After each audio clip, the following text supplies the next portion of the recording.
ಇವತ್ತಿನ ರೆಸಿಪಿಯಲ್ಲಿ ಪನ್ನೀರ್ ಮಸಾಲಾ ಕರಿಯನ್ನು ಡಾಬಾ ಸ್ಟೈಲ್ನಲ್ಲಿ ಮಸಾಲೆ ಹಾಕಿ ಬಾಯಲ್ಲಿ ನೀರು ಉರಿಸುವಂತೆ ರುಚಿಯಾಗಿ ಸಿಂಪಲ್ಲಾಗಿ ಯಾವ ರೀತಿ ಮನೆಯಲ್ಲೇ ಮಾಡೋದು ಅಂತ ಹೇಳಿ ನೋಡೋಣ ಬನ್ನಿ.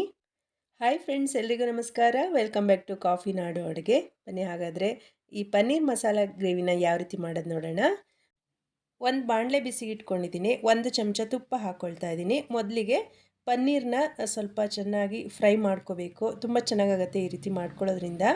ನೋಡಿ, ತೊಳೆದು ಕಟ್ ಮಾಡಿ ಇಟ್ಕೊಂಡಿರುವಂತಹ ಪನ್ನೀರ್ನ ಈಗ ತುಪ್ಪದಲ್ಲಿ ಚೆನ್ನಾಗಿ ಫ್ರೈ ಮಾಡ್ಕೊಳ್ತಾ ಇದ್ದೀನಿ. ನೋಡಿ, ಸ್ವಲ್ಪ ಈ ರೀತಿ ಗೋಲ್ಡನ್ ಕಲರ್ ಬರಬೇಕು, ಅಲ್ಲಿವರೆಗೂ ಫ್ರೈ ಮಾಡ್ಕೊಳ್ಳೋಣ. ಫ್ರೆಂಡ್ಸ್, ಯಾರ್ಯಾರೆಲ್ಲ ನನ್ನ ಚಾನಲ್ನ ಸಬ್ಸ್ಕ್ರೈಬ್ ಮಾಡದೆ ನೋಡ್ತಾ ಇದ್ದೀರಾ, ದಯವಿಟ್ಟು ರೆಡ್ ಕಲರ್ ಸಬ್ಸ್ಕ್ರೈಬ್ ಬಟನ್ನ ಪ್ರೆಸ್ ಮಾಡಿ ಚಾನಲ್ನ ಸಬ್ಸ್ಕ್ರೈಬ್ ಮಾಡ್ಕೊಂಡು ನೋಡಿ. ಲೈಟ್ ಗೋಲ್ಡನ್ ಕಲರ್ಗೆ ರೋಸ್ಟ್ ಆಗಿದೆ. ಈಗ ಇದನ್ನು ಒಂದು ಪ್ಲೇಟ್ನಲ್ಲಿ ಹಾಕಿ ಸಪ್ರೇಟಾಗಿ ಎತ್ತಿಟ್ಕೊಳ್ತಾ ಇದ್ದೀನಿ.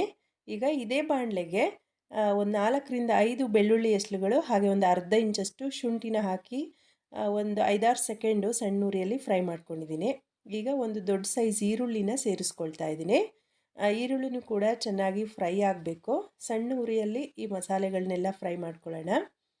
ನೋಡಿ, ಸ್ವಲ್ಪ ಈರುಳ್ಳಿ ಫ್ರೈ ಆದಮೇಲೆ ಒಂದು 8ರಿಂದ 10 ಗೋಡಂಬಿ ಸೇರಿಸ್ಕೊಳ್ತಾ ಇದ್ದೀನಿ. ತುಂಬ ಟೇಸ್ಟ್ ಆಗುತ್ತೆ. ಡಾಬಾ ಸ್ಟೈಲ್ನಲ್ಲಿ ಮಾಡ್ತಾ ಇರೋದ್ರಿಂದ ಗೋಡಂಬಿ ಹಾಕ್ಕೊಂಡ್ರೆ ತುಂಬ ರುಚಿಯಾಗುತ್ತೆ. ನೋಡಿ, ಚೆನ್ನಾಗಿ ಫ್ರೈ ಆಗಿದೆ ಈರುಳ್ಳಿ. ಈಗ ಇದನ್ನು ಒಂದು ಮಿಕ್ಸರ್ ಜಾರ್ಗೆ ಸ್ವಲ್ಪ ತಣ್ಣಗಾದ್ಮೇಲೆ ಹಾಕ್ಕೊಳ್ತಾ ಇದ್ದೀನಿ.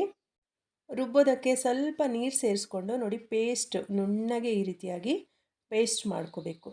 ನೋಡ್ತಾ ಇದ್ದೀರಲ್ಲ, ಈ ರೀತಿ ನುಣ್ಣಗೆ ಪೇಸ್ಟ್ ಆಗಬೇಕು. ಈಗ ಇದನ್ನು ಒಂದು ಸಪ್ರೇಟಾಗಿ ಒಂದು ಬೌಲ್ಗೆ ಎತ್ತಿಟ್ಕೊಳ್ತಾ ಇದ್ದೀನಿ. ಈಗ ಅದೇ ಮಿಕ್ಸರ್ ಜಾರ್ಗೆ 2 ಹಣ್ಣಾಗಿರುವಂತಹ ದೊಡ್ಡ ಸೈಜ್ ಟೊಮೊಟೊನ ಈ ರೀತಿ ಪ್ಯೂರಿ ಮಾಡಿ ಅದನ್ನು ಕೂಡ ಎತ್ತಿಟ್ಕೊಂಡಿದ್ದೀನಿ.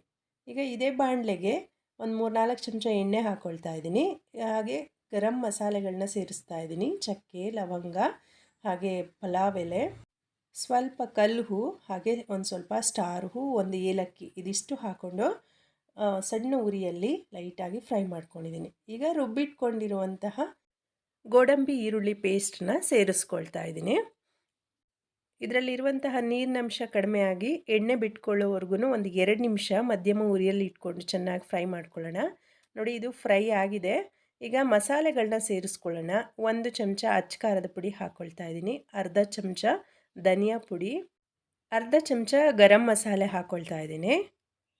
ನೋಡಿ, ಇದಿಷ್ಟನ್ನು ಹಾಕೊಂಡ್ಮೇಲೆ ಚೆನ್ನಾಗಿ ಒಂದು ಸಾರಿ ಮಿಕ್ಸ್ ಮಾಡ್ಕೋಬೇಕು.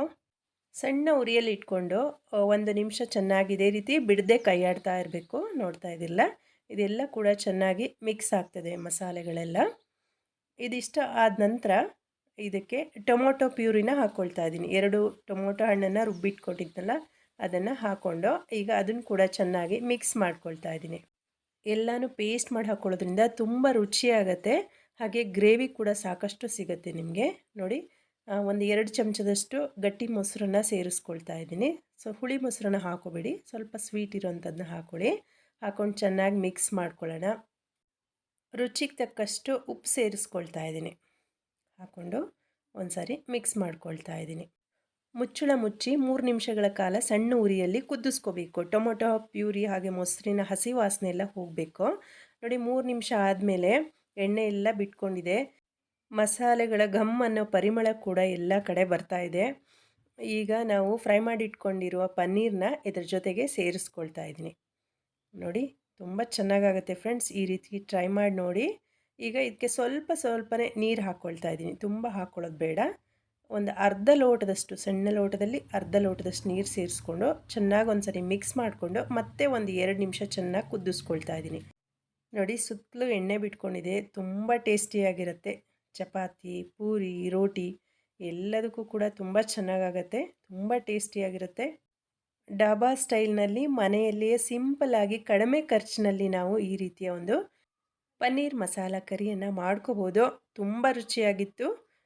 ನೀವು ಒಂದು ಸಾರಿ ಮಾಡಿ ನೋಡಿ, ನಿಮಗೂ ಕೂಡ ಖಂಡಿತವಾಗ್ಲೂ ಇಷ್ಟ ಆಗುತ್ತೆ.